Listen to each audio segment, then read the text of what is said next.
Hey everybody, you're on the GeekBox YouTube channel. Today I will tell you how to set up Roku streaming stick.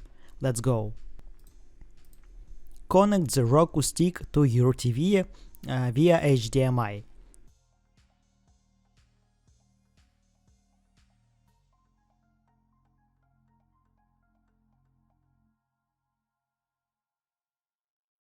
Open source. Select your HDMI or Roku source.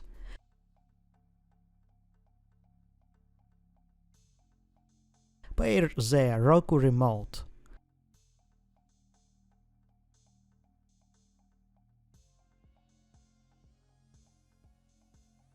Select language.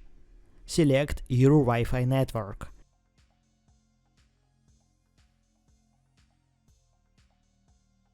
Enter the email address from your Roku account.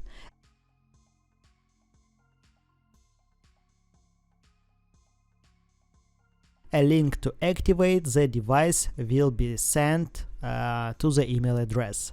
After activation, you will be able to use Roku. That's it. Now you know how to set up Roku streaming stick. Thanks for watching. Please like and subscribe to the channel. Good luck and see you soon.